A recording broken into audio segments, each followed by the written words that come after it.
छींक हमको लग रही है और हम पड़ोसी से कहें कि तू छींक, खांसी हमको आ रही है और हम पड़ोसी से कहें कि तू खांस, वो नहीं खांस। भूख हमको लग रही है और हम पड़ोसी से कहें कि तू भोजन कर, तो वो भोजन कर भी लेगा, तो उसका फल कहाँ हमको मिलना है, हमको कहाँ प्राप्त होगा?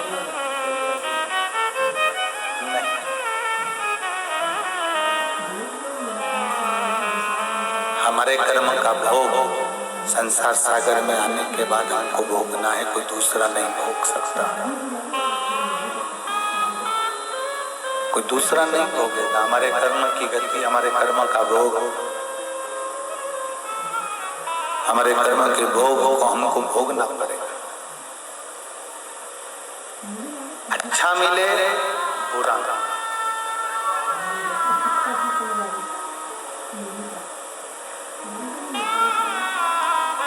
या जितने भक्त देवदेव महादेव की पवित्र कथा में आए हैं, जितने भक्त यहाँ भगवान शंकर की कथा में पहुंचे हैं, थोड़ा कष्ट आपको झेलना। 5 स्थान बताए हैं जहां पर कष्ट को झेला जाता है तो हमारी जिंदगी के पाप धुलते हैं। 5 स्थान।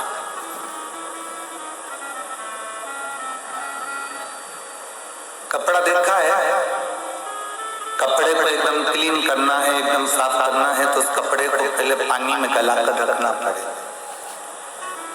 खाली पानी में कपड़ा गलाने से वो क्लीन नहीं होगा, उसमें थोड़ा सा पाउडर डालना पड़ेगा। कपड़े में थोड़ा सा पाउडर डालोगे, कपड़ा गलेगा, फिर कपड़ा ऐसे ही पानी में गलते से साफ हो जाएगा क्या? जम के बोलो जरा। नहीं, कपड़ा पानी में डालते से साफ नहीं होगा, उसको थोड़ा सा पानी में खंगालना पड़ेगा। खंगालने से भी साफ हो जाएगा क्या? नहीं। फिर कपड़े को, ये बक्से बड़ा ऊपर वाले, फिर कपड़े को थोड़ा ब्रश से घिसना पड़ेगा। कपड़े को ब्रश से घिसना पड़ेगा। कपड़ा तो भी क्लीन नहीं होगा तो उसको थोड़ा सा कूटना पड़ेगा। थोड़ा कूटोगे, थोड़ा उसको जब रगड़ोगे, कूटोगे तो कपड़ा क्लीन होगा। थोड़ा परिश्रम करना पड़ेगा उस कपड़े को क्लीन करने। आपकी भक्ति जो है, आपका विश्वास जो है, आपकी दृढ़ता जो है, ये भगवान को पाने के लिए, भगवान को पाने के लिए। यहाँ काई के लिए आए हो आप लोग? जम के बोलो। यहाँ क्या अपन सबके घर में भोजन प्रसाद नहीं है क्या? जम के बोलो, है ना? सबके घर में पंखे हैं कि नहीं है? बोलो बोलो, जम के बोलो। पीने का पानी है कि नहीं है? पलंग या गादी या तकिया सोने के लिए है कि नहीं है? घूमने के लिए साइकिल, बैलगाड़ी, मोटरसाइकिल, गाड़ी है कि नहीं? सबका घर पक्का बना हुआ है, सबके घर में सब कुछ है, फिर भी हम भगवान की कथा में आकर बैठे हैं। ये सारे सुख को भोगने के लिए नहीं, हम यहाँ केवल परमात्मा को पाने।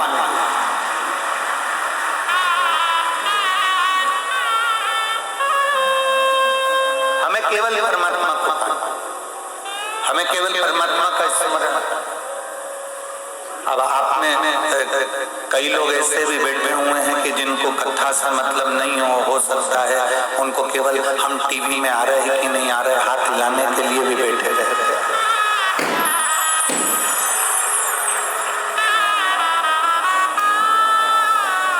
एक छोटी सी एलईडी में तुम दिख रहे हो तो इतने खुश हो रहे हो, इतने खुश हो रहे हो कि हम एलईडी में दिख गए, हम आस्था चैनल पर दिख गए, हम टीवी पर दिख गए। हमें केवल तुम्हें एलईडी तक, टीवी तक खुश नहीं देखना है, हमको आपको उस परमात्मा की शरणागति तक खुश देखना।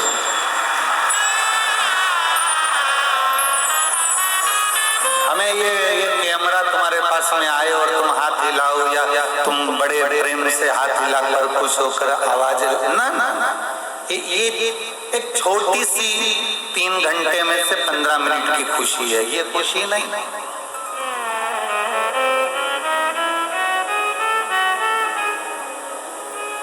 बहुत प्रेम से कथा सुनो, दिल से। कैमरा अपना काम करेगा, ड्रोन अपना काम करेगा, लोग अपना काम करेंगे, पानी देने वाला अपना काम करेगा, घूमने फिरने वाला अपना काम करेगा, सब अपना अपना काम करेंगे। आप यहाँ भोजन करने के लिए नहीं आए हो, आप यहाँ पानी पीने के लिए नहीं आए हो, आप यहाँ सोने के लिए नहीं आए हो, आप पूरे 24 घंटे इंतजार करते हो, सुबह से रात तक केवल ये 2.5 घंटे की कथा के लिए आए, केवल 2.5 घंटे। तब तपाती हुई धूप, तेज चिलचिलाती गर्मी, प्यास भी लग रही है, वॉशरूम भी जाना है, बाहर भी निकलना है, पर मन नहीं करता अगर चली गई तो वापस कैसे आऊंगी। अपने इंद्रियों को संयम कर कर बैठे हो, अपनी इंद्रियों को काबू में कर कर बैठे हो, अपनी इंद्रियों को परमात्मा से जोड़ कर बैठे हो, और ना जाने कितना कितना दूर तक हम भी आपको नजर नहीं आ रहे, ना हम आपको दिख रहे हैं, उसके बाद भी आप ना जाने कहां कहां बैठ कर केवल कथा के तत्व को ग्रहण करने के लिए बैठे।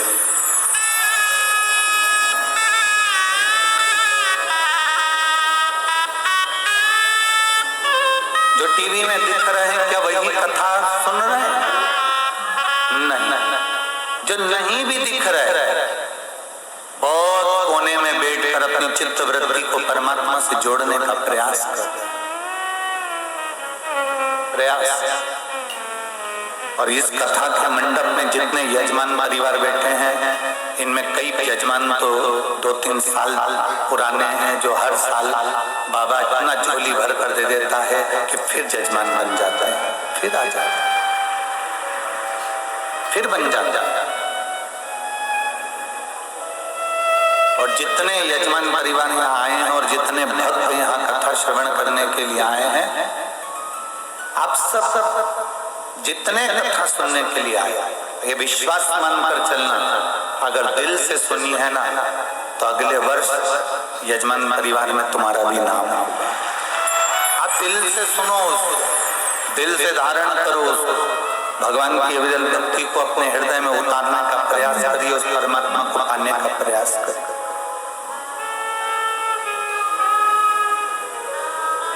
और खाली ना जाता कोई दर से तुम्हारे, खाली ना जाता कोई दर से तुम्हारे, मैं भी खड़ी हूँ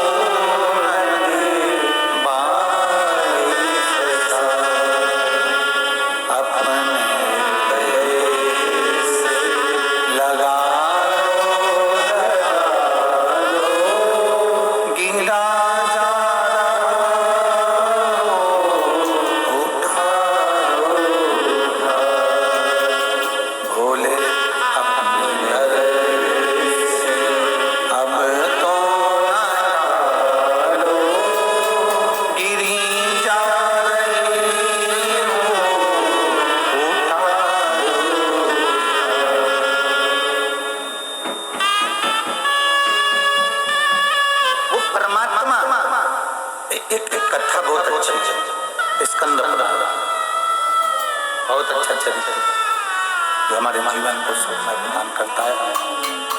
हमारे गला पकड़ रहा है, थोड़ा सा ध्यान दें, हमारे जीवन को सुख प्रदान करता है।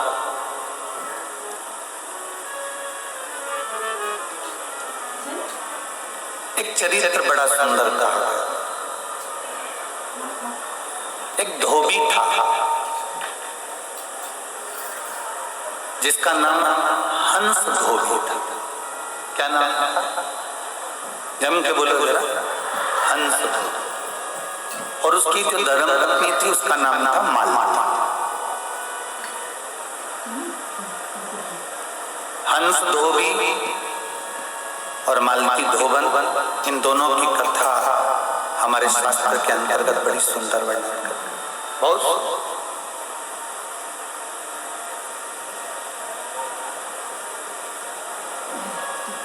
बहुत पूर्व की बात, बहुत पहले।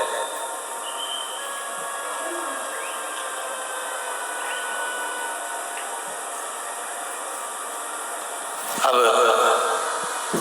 हंस धोबी और मालती धोबन के 3 बच्चे थे।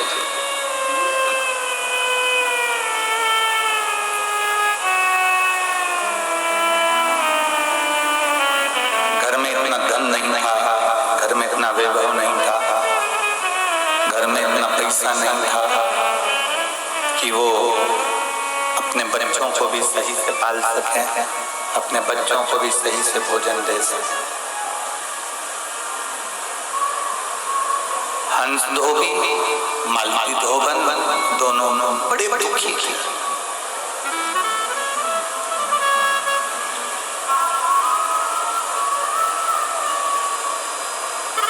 और एक बात हमने पहले की कथा में कही, अच्छा फिर जिस नारी की गोद खाली रहती है और जिस पुरुष की जेब खाली रहती है, उसको सुनना बहुत पड़ता है। जिस स्त्री की, जिस नारी की गोद अगर खाली है, जिस स्त्री की गोद अगर खाली है, जिस ढीले कम करके थोड़ा ऐसा अच्छा करो उसको। जिस नारी की गोद खाली है, जिस स्त्री की गोद खाली है और जिस पुरुष की जेब खाली है, उसको सुनना बहुत पड़ता है, बहुत सुनना।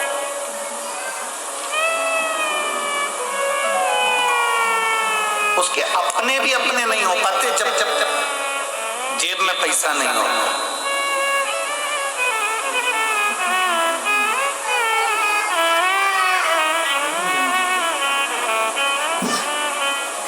जब जेब में धन नहीं होता है, जेब में पैसा नहीं होता है, तो अपने भी अपने नहीं हो पाते।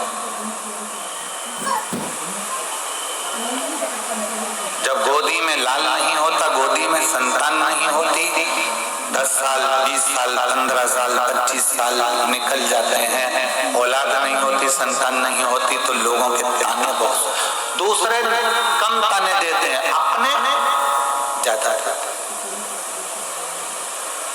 इसलिए हमारा रोज का नियम है, प्रतिदिन हमारे बाबा की हमने सेवा करी, ठाकुर जी से लाड लड़ाया, भोलेनाथ जी का अभिषेक पूजन किया, बाबा से विनती करके रोज प्रतिदिन अपनी माला जपी, रोज प्रतिदिन भगवान से प्रार्थना करते हैं, बाबा ऐसी कृपा करना कि किसी नारी की, किसी स्त्री की गोद खाली ना रहे और किसी पुरुष की जेब खाली ना रहे। रोज का नियम है ये, प्रतिदिन का नियम। प्रतिदिन बाबा से, देवरी देव महादेव से हमारी ये निवेदन प्रतिदिन हम विनती करते हैं। रोज का नियम कि बाबा ऐसी कृपा करिए, ऐसी दया करिए, ऐसी करुणा करिए, ऐसी दया करिए, ऐसी करुणा करिए, ऐसी कृपा करिए।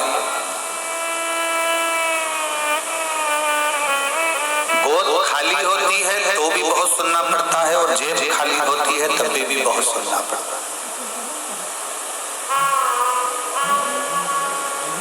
जरा सा किसी पर दुख आ जाए ना, जरा सी किसी को बीमारी लग जाए, जरा सी किसी को तकलीफ आ जाए, तो मोहल्ले के लोग कहने लगते हैं कर्म का भोग भोग रहा है।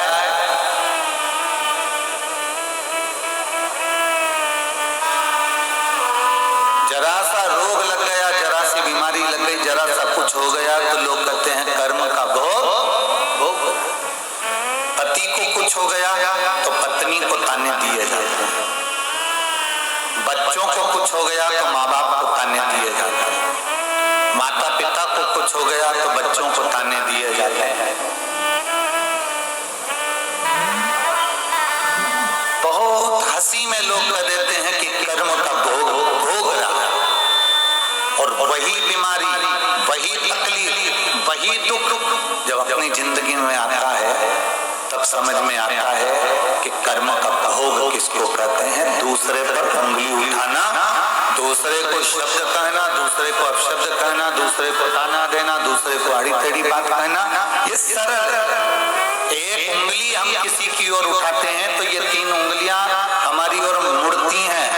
हम एक उंगली किसी को दिखाते हैं तो ये 3 उंगलियां हमारी ओर आती है और ये 3 उंगलियां हमको बताती है कि तुम अपने अंदर झांक कर देखो, उसमें केवल एक गलती है, तुम में 3 गलतियां भरी पड़ी हुई।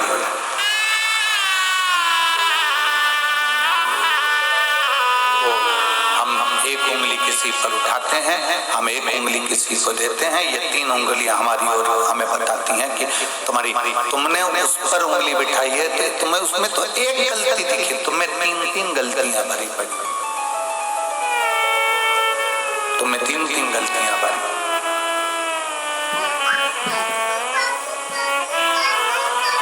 कब कौन सा दुख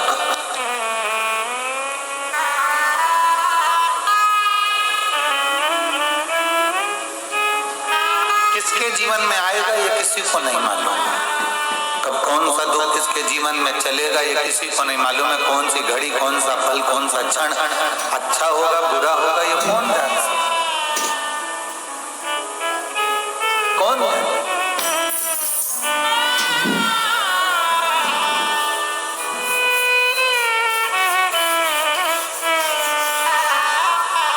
परीक्षा का समय चल रहा है, सबकी एग्जाम चल रही है, सबकी परीक्षा चल रही है। बच्चों की परीक्षा स्कूल में चल रही है, बच्चों की माँ की परीक्षा उनके साथ घर में चल रही है, सबकी ड्यूटी लगी है।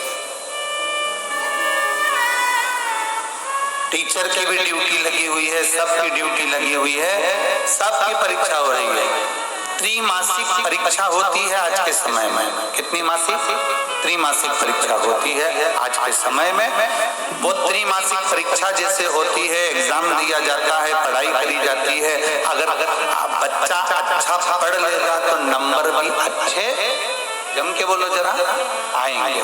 बच्चा अच्छा नहीं पढ़ेगा तो नंबर अच्छे नहीं आएंगे। इसमें टीचर की कोई गलती है क्या? जम के बोलो जरा। इसमें शिक्षक की कोई गलती है क्या? इसमें टीचर की कोई गलती है क्या? इसमें नंबर देने वाले की कोई गलती है क्या? इसमें ना टीचर की गलती है ना नंबर देने वाले की गलती है। गलती है स्टूडेंट की कि उसने अच्छी पढ़ाई नहीं करी। पढ़ाई अच्छी नहीं करी तो नंबर अच्छे नहीं आए। अच्छा पढ़ लेता तो अच्छे नंबर आ जाते। अब त्रिमासिक एग्जाम दिलवाए गए और इन त्रिमासिक एग्जाम के बाद फाइनल रिजल्ट, फाइनल एग्जाम आया। फाइनल एग्जाम होने के बाद में फिर घंटी बजी कि तुम्हारा पेपर समाप्त हो गया। बेल बजते से ही पेपर समाप्त हुआ। पेपर समाप्त होने के बाद फिर थोड़ा इंतजार करा, फिर रिजल्ट आया। रिजल्ट में मालूम पड़ा कि नंबर कम है कि ज्यादा। बोलो बोलो, सही है कि गलत है?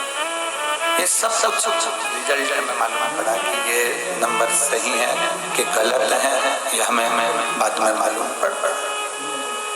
अब जैसा एग्जाम बच्चा दे रहा है वैसा ही एग्जाम आपका और हमारा चल रहा है। त्रिमासिक बच्चा दे रहा है, त्रिमासिक अपन भी दे रहे हैं। बचपन, जवानी और बुढ़ापा, बचपन, जवानी और अधेड़ी, ये त्रिमासिक एग्जाम।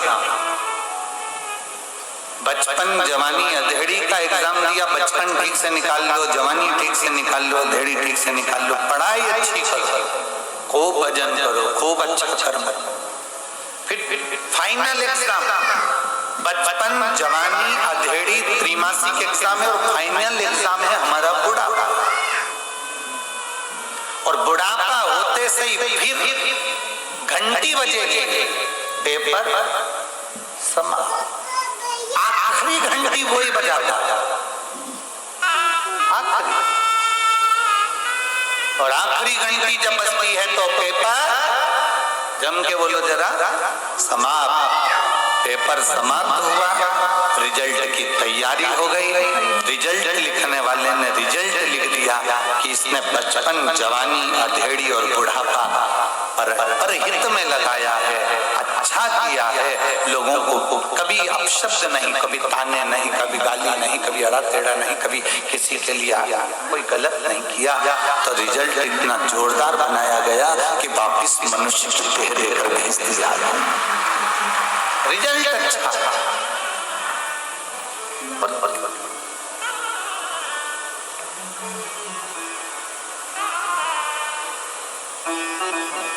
जब तुम अच्छे से पढ़ाई नहीं करते हो तो टीचर भी तुमको मुर्गा बना देता है। बोलो बोलो जम के बोलो, जरा बोलो जम के बोलो, बनाता है कि नहीं बनाता? जब तुम अच्छे से पढ़ाई नहीं करते तो टीचर भी तुमको मुर्गा बना देता है। जब टीचर तुमको मुर्गा बना देता है तो नीचे आने के बाद जब तुम अपनी जिंदगी को अच्छे से नहीं जीते तो वो भी तुमको मुर्गा बना देता है। वो भी बना टीचर के पास तो एक ही ऑप्शन से केवल मुर्गा, उसके पास तो बहुत सारे ऑप्शन से।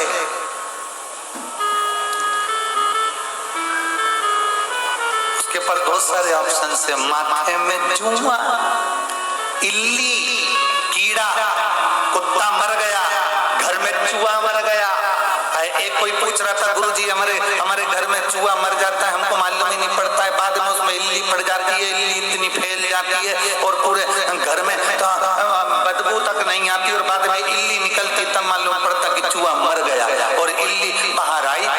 इल्ली तो गुरुजी हमें पूछना है कि मरे हुए चूहे में इल्ली कौन जीव को मिलती है? आखिर कैसा कौन सी कर्म गति कर जाता है तो चूहे मर गया, उसके मरने के बाद उसके शरीर में इल्ली का जन्म। गरुड़ पुराण पढ़ो, गरुड़ पुराण का स्मरण करो, गरुड़ पुराण को अच्छे से पढ़िए, गरुड़ पुराण का स्मरण करिए। जब गरुड़ पुराण का स्मरण करेंगे तो उसमें आएगा गरुड़ पुराण के अंतर्गत, गरुड़ पुराण के अंतर्गत आप पढ़ेंगे और उसमें स्मरण में आएगा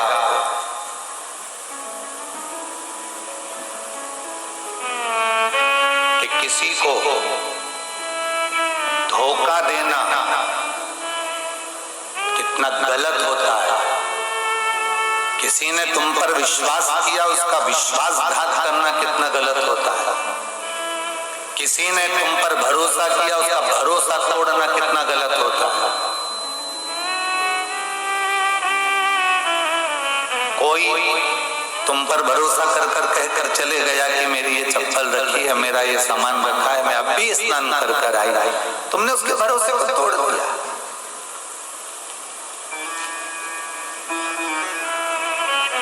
साथ में बैठी थी, साथ में रह रही थी, 7 दिन 8 दिन 15 दिन साथ में रही, इतना भरोसा हो गया एक दूसरे के प्रति, इतना विश्वास हो गया और मालूम पड़े जरा से दम पर तुमने भरोसे को तोड़ दिया, विश्वास को तोड़ दिया। प्रेम किया, प्रेम में भरोसा किया, भाई भाई ने भरोसा किया, बहन भाई ने भरोसा किया, एक रिश्ते में गुरु शिष्य ने भरोसा किया, शिष्य गुरु ने भरोसा किया, उस भरोसे को किसी ने तोड़ दिया। शिव महापुराण की कथा कहती है, गरुड़ पुराण की कथा कहती है, गर्ग संहिता कहती है, स्कंद पुराण कहती है, नर्मदा पुराण कहती है, कुमार खंड के अंतर्गत शिव महापुराण में वर्णन मिलता है।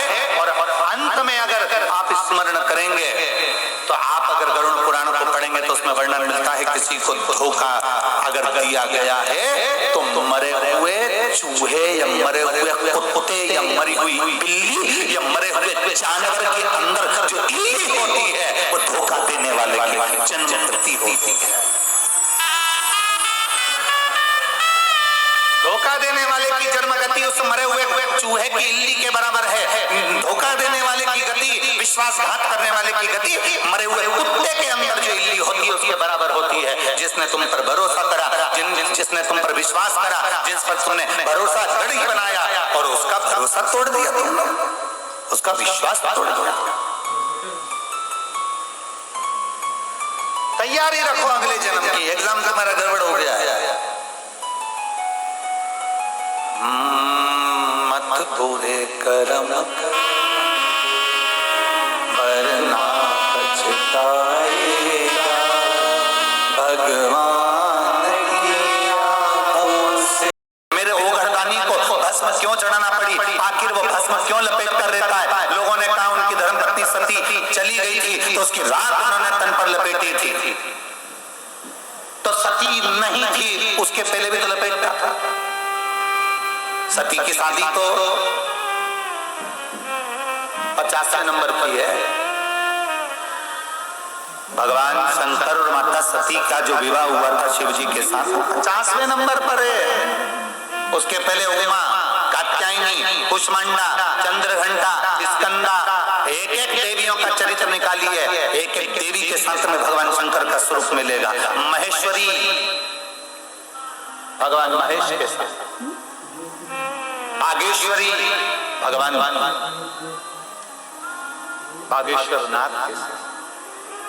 एक एक देवी का चरित्र निकाली, एक एक देवी का चरित्र। बगलामुखी, बगला मुख कैसे, मां कमला, कमलेश्वर महादेव कैसे, एक एक देवी का चरित्र निकालिए। भैरवी, भैरव कैसे, मातंगी, मातंग कैसे। जब आप देवियों का चरित्र निकाल कर पढ़ेंगे तो उसमें आपको मिलेगा कि मेरे भोले बाबा तो पहले सती माता के साथ भगवान शंकर का विवाह ये तो 50वें नंबर पर हुआ है। 51वें नंबर पर आया माता पार्वती के साथ विवाह। ये 50वें नंबर का विवाह। इससे पहले भी मेरे भोलेनाथ भस्म धारण करते थे। दुनिया के लोगों ने कहा सती मैया जलकर भस्म हो गई तो उनकी राख को भगवान शंकर ने अपने शरीर पर धारण करा। उनकी भस्म को देवादिदेव महादेव ने अपने तन पर धारण करा। शिव महापुराण कहती है मेरा भोलेनाथ, मेरा शंभो, मेरा त्रिकालदर्शी, मेरा कैलाशी, मेरा अविनाशी, मेरा शंकर सती मैया की भस्म तो बाद में धारण करता है, बाद में।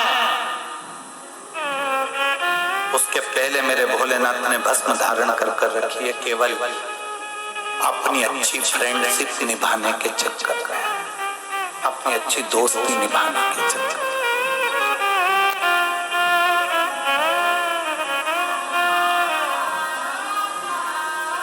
किसके कहने पर भस्म धारण करी थी भगवान शंकर ने?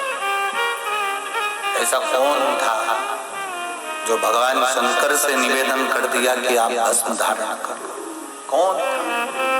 केवल एक, और वो थे भगवान बैकुंठ में निवास करने वाले बैकुंठपति भगवान नारायण, जिन्होंने शिव जी से कहा था कि आप भस्म धारण करो। केवल एक थे, उसके सिवाय कोई दूसरा नहीं। भगवान नारायण जिन्होंने भगवान शंकर से कहा आप भस्म धारण कर ले। क्यों? क्योंकि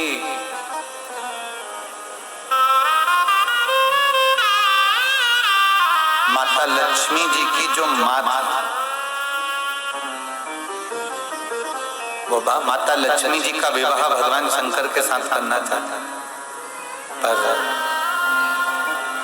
लक्ष्मी जी नारायण को बहुत ज्यादा चाहती थी और नारायण लक्ष्मी जी को बहुत ज्यादा स्नेह करते। लक्ष्मी जी नारायण को स्नेह करती हैं, नारायण लक्ष्मी को स्नेह करते हैं। और उनकी माँ लक्ष्मी जी, वो शिव जी का विवाह लक्ष्मी के साथ करना।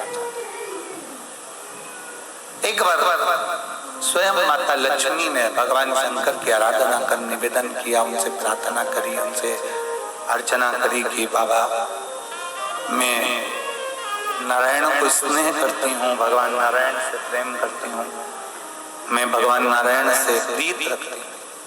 आप कृपा करें, आप करुणा करें, आप दया करें और मेरा विवाह भगवान नारायण के साथ में हो, ऐसी करुणा करिए, ऐसी कृपा करिए, ऐसी कृपा करिए, ऐसी दया कर दीजिए, कुछ ऐसी कृपा कर दीजिए कि मेरा विवाह नारायण के साथ। ठीक है, स्वीकार स्वीकार।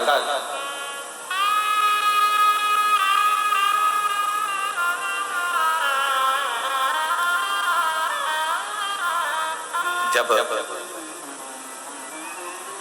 लक्ष्मी जी की माँ, माता लक्ष्मी जी की माँ भगवान शंकर के पास पहुंची तो भगवान शंकर ने अपने तन पर नारायण के कहने पर भस्म धारण कर ली थी, क्योंकि 33 कोटि देवी देवताओं में सबसे ज्यादा सुंदर भगवान देवादित्य महादेव थे, इसलिए उनकी आरती में, उनकी ही आरती में नहीं, संपूर्ण देवताओं की आरती में एक शब्द गाया जाता है, कर्पूर गौरम कर्णा।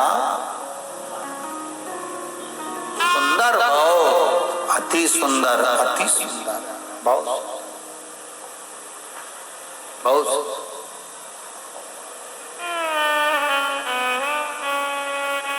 कर्पूर गौरम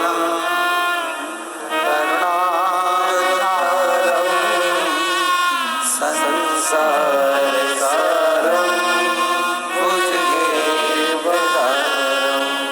सदा संतम हृदयारविंदे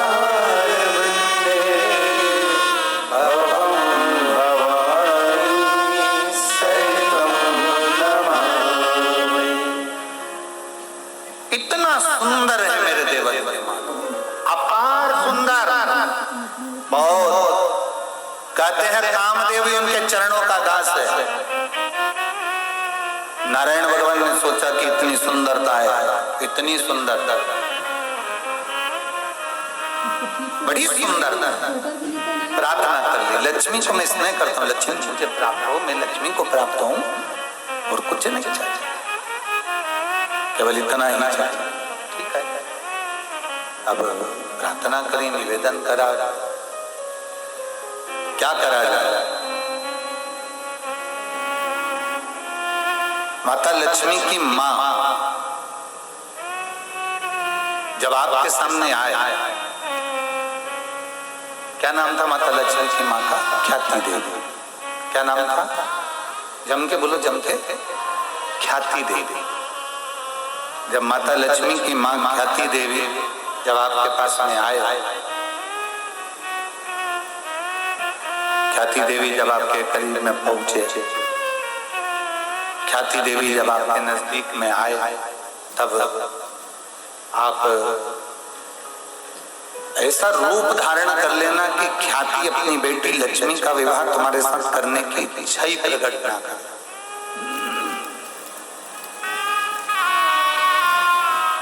कोई इच्छा, ख्याति देवी की इच्छा ही नहीं हो तुम्हारे साथ विवाह करना, बनाओ ऐसा रूप। शंकर भगवान ने कहा ये तो मैं बाद में रूप बनाऊंगा, पहले मैं ख्याति को एक बार समझाऊंगा कि नारायण के साथ में वो विवाह लक्ष्मी का कर। प्रार्थना करी लक्ष्मी के साथ विवाह करने की, प्रार्थना करी, निवेदन करा, पर ख्याति देवी मानने को तैयार नहीं थी। माता ख्याति सुनने को तैयार नहीं थी कि मैं विवाह करूं तो नारायण के साथ लक्ष्मी का विवाह करूं, ये नहीं चाहती थी, चाहती ही नहीं है। अब भोलेनाथ जी ने कहना का काम था कर दिया। अब एक दिन शंकर भगवान ने अपने तन पर लगा ली भस्म। वो भी नारायण भगवान खुद, मेरे नारायण, मेरे भगवान विष्णु स्वयं अपने हाथों से भगवान शंकर के तन पर भस्म लपेट रहा है।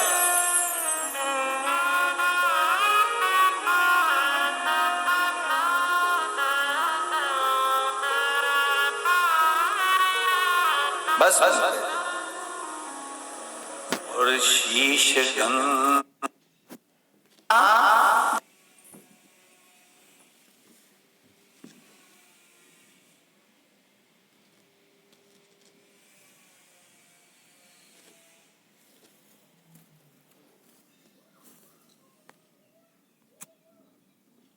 जी हाथ जोड़कर ऊपर बैठी है, स्त्री का सम्मान कर।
मालती धोबन।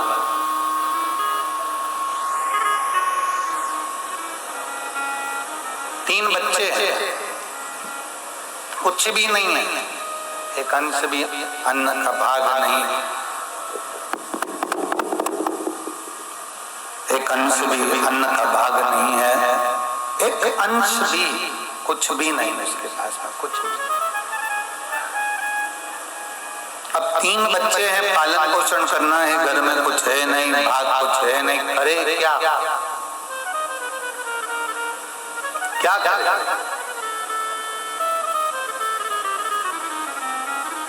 और जब कोई नहीं आता मेरा बाबा आता है, मेरे दुख की घड़ी में बड़ा बड़ा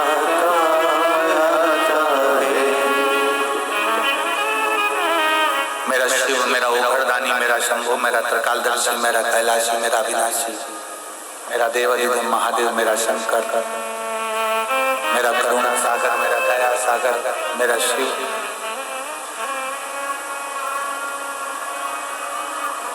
तब वो त्रिकालदर्शी को जब आप पुकारेंगे, भगवान शंकर को जब आप विनती करेंगे, भगवान शिव से जब आप निवेदन करेंगे, तो वो स्वयं आकर प्रकट होगा। पुकारो भगवान शंकर को, जितना पुकार सकते हो, जितनी विनती कर सकते हो उतना करो। आप आके सुनो ना स्वयं।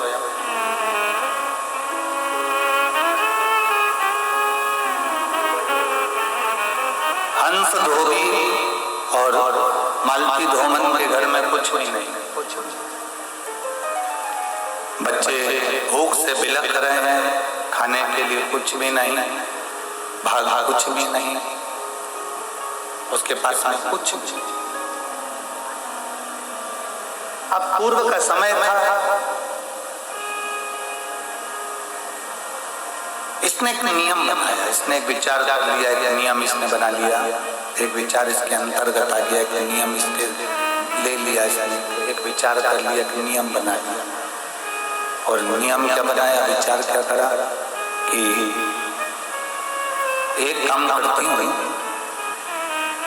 मालती धोमन ने विचार करा कि बस एक काम करती हूँ कि शिवालय के बाहर खड़ी हो जाती, जो देवाधिदेव महादेव की आराधना कर कर आएगा, जो देवाधिदेव महादेव के पूजन कर कर आएगा, उसके मुख का दर्शन करूंगी, मात्र मेरी जीजियों, मेरे जीजाओं, मेरी बेटियों, मेरे बेटों, मेरी माताओं, मेरे भाई, मेरे बंधु, ध्यान देना। हमने पहले कथा में, अभी कुशीनगर की कथा में एक बात कही थी, आपके स्मरण में होगी। शंकर जी के मंदिर में अगर तुम्हारे पास में समय नहीं है, तुम शिवालय में नहीं जा सकते, शंकर के मंदिर में नहीं जा सकते, भगवान शंकर के मंदिर में प्रवेश नहीं कर सकते, भगवान शंकर के मंदिर में नहीं जा सकते, तो शिव महापुराण की कथा में यहाँ तक वर्णन आता है कि कोई शंकर को जल चढ़ाकर आ रहा हो, या कोई शिव को जल चढ़ाने जा रहा हो, या बाबा देवाधिदेव महादेव के मंदिर कोई जा रहा हो, या जल चढ़ाकर आ रहा हो, मात्र उसके मुख का दर्शन भी कर लो तो शिव दर्शन का फल हमें प्राप्त हो जाता है।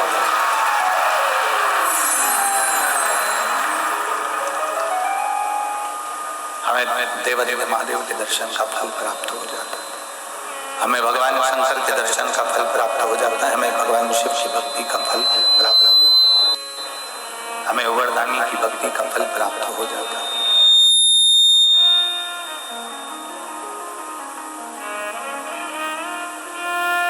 केवल जल चढ़ाने वाले का भी अगर हमने दर्शन किया, जल चढ़ाकर कोई आ रहा है, जल चढ़ाने कोई जा रहा है, उसके मात्र मुखाग्रविंद का भी दर्शन करा है तो वो सुख हमें देगा जरूर, उसका फल हमें मिलेगा जरूर, उसका फल हमें प्राप्त जरूर होगा, मात्र दर्शन।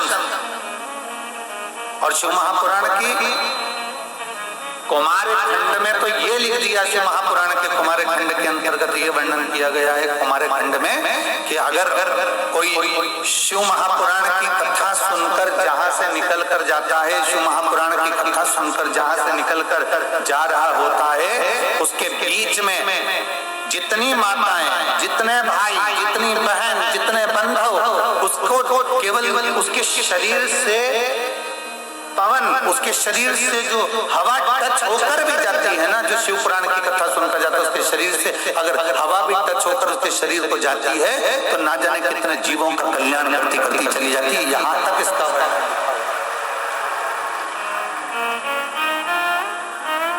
बोल बम का नारा है, बाबा है। इन बच्चों के पाँव की दशा देखी ना जावे, ऐसी दशा है, इतना छाला और ऐसा सूजन पाँव में आ रहा है।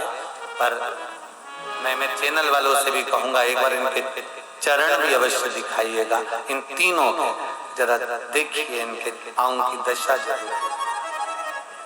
और एलईडी वालों से भी निवेदन करूंगा अवश्य दिखाऊंगा। शिव तत्व है।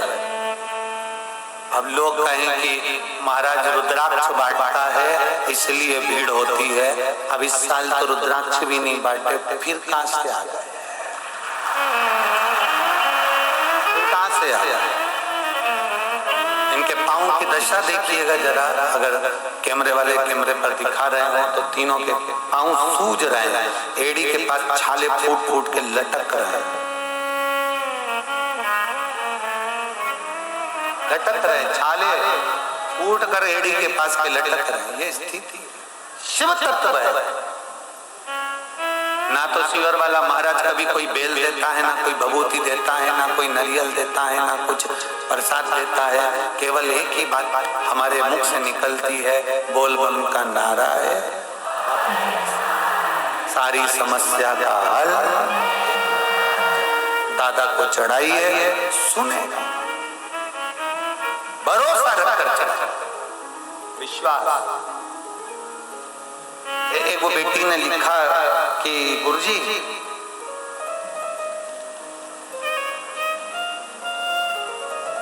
ये जजमान परिवार में से लिखा उन्होंने, अरे लुटा दिया भंडार काशी वाले ने, कर दिया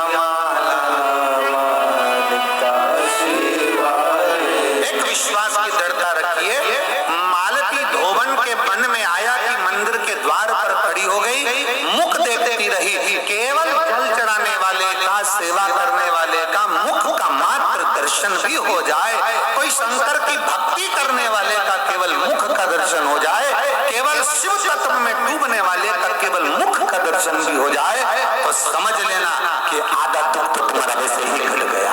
केवल दर्शन मात्र से, केवल दर्शन मात्र से।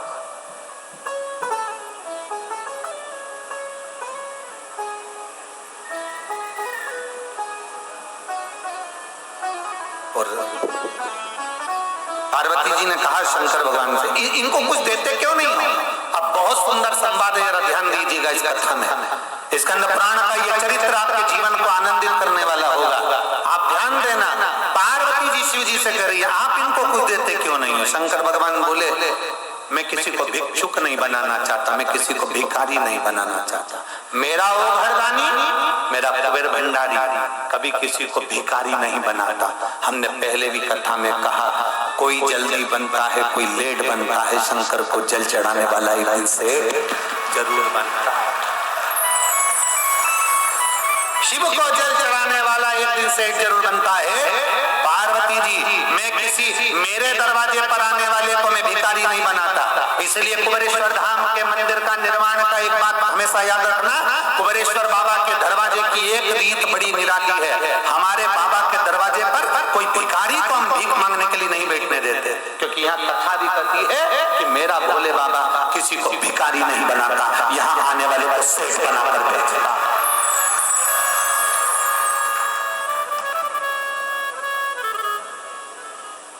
भिखारी नहीं बना।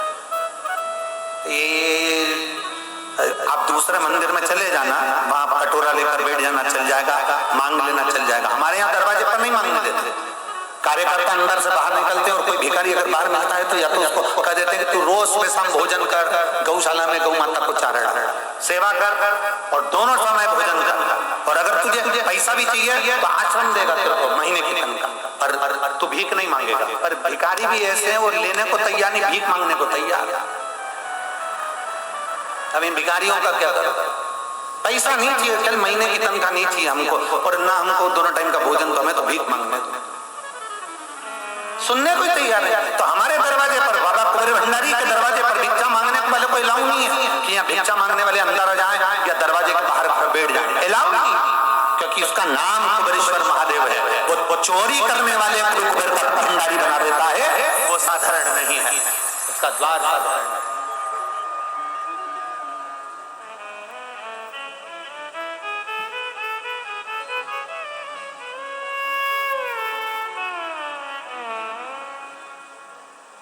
सहज क्या है, क्या और कितनी बड़ी कृपा मेरे भोलेनाथ जी की है।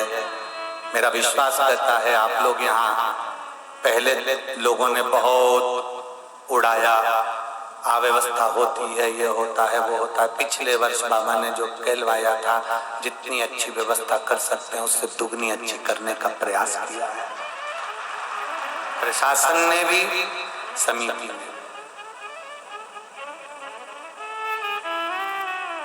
भरपेट आप भोजन कर रहे होगे, आपको आनंद की अनुभूति हो रही कि नहीं हो रही? ईमानदारी से बोल।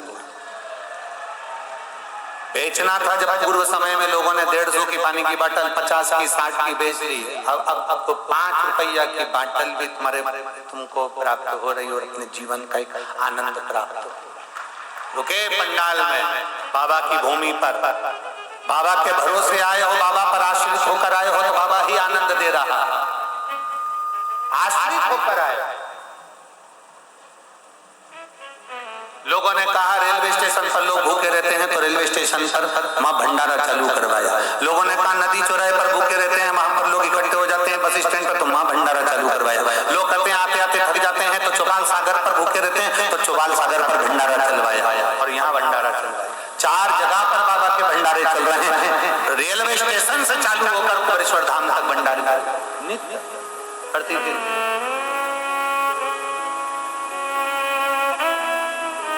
और इसमें सबसे ज्यादा सहयोग है हमारे सीहोर प्रशासन का। यहाँ के कलेक्टर महोदय, एसपी, एसएसपी, कमिश्नर, एसडीएम, यहाँ के जितने प्रशासनिक अधिकारी हैं, सब ने दम लगाई और उसको इस रुद्राक्ष महोत्सव को सिंहासन कुंभ के तर्ज पर उसको संभाला, और ऐसा संभाला कि आपकी बार आने जाने वालों को भी कोई तकलीफ नहीं है। इसलिए पूरे प्रशासन को एक बार जोरदार ताली बजाकर साथ दिन रात एक करा इन लोगों ने, दिन रात पूरी रोडें बनाना, निर्माण करना, चिकित्सा चलाना, और एक कांस्टेबल, एक पुलिस वाले, एक व्यक्ति लगा हुआ है सेवा में, रोड से लेकर यहाँ तक हर जगह पर संभाला जाए। ये साथ होता है, ये आनंद होता है।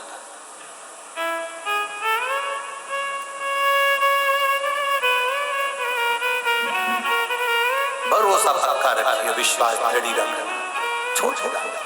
शंकर भगवान ने पार्वती जी से कहा मैं अपने दरवाजे पर आने वाले को भिखारी नहीं बनाता, ये तुम्हारे दरवाजे पर खड़े हैं, इनको कुछ तो दो। शंकर भगवान ने कहा अगर मैं आज दे दूंगा तो फिर कटोरा लेकर खड़े जाएंगे, मैं भिखारी नहीं बनाऊंगा। तो पार्वती जी कहती है फिर क्या करना है? पार्वती जी से शंकर भगवान ने कहा इनको कार्य दीजिए, कार्य की फिर तनख्वाह दीजिए। फिर पार्वती जी ने वही करा, सेठ सेठानी बनकर मेरे महादेव पार्वती जी काशी छोड़कर उनकी नगरी में निवास करने लगे। नगरी में निवास करा तो उन्होंने उस मालकी धोबन को बुलाकर कहा कि हमारे वस्त्र धो दोगे? हाँ। कुछ मिलेगा? हाँ। हमें क्या चाहिए तुमको? मालकी धोबन ने कहा केवल हमें 2 समय का भोजन दे दो, मेरे 3 बच्चे हैं भूखे हैं, भोजन कर। शिव जी ने कहा पार्वती केवल भोजन नहीं, इसको वो देना जो जिंदगी भर के लिए तरस रही हो, इतना भंडार भर। शंकर पार्वती से दे दिया भंडार और लुटा दिया भंडार।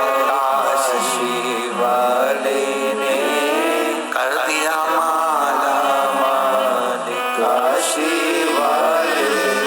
यहाँ जितने भक्त बैठे हैं जो पहले आए हुए हैं, पहले एक बार, दो बार, तीन बार, चार बार आए, कभी भूल चूक से भी यहाँ पर आए हो, हाथ उठाओ जरा जो पहले आए हुए हैं। सभी आए क्या? धर लो, वापस धर लो, वापस धर लो। ये पहले आ चुके हैं, और जो नए आए ना, इन पुराने से जो पहले आ चुके हैं इनसे पूछना, कुछ तो मेरे भोलेनाथ ने इनको दिया होगा, तभी तो ये दौड़ को वापिस सजाते हैं, कुछ तो दिया होगा।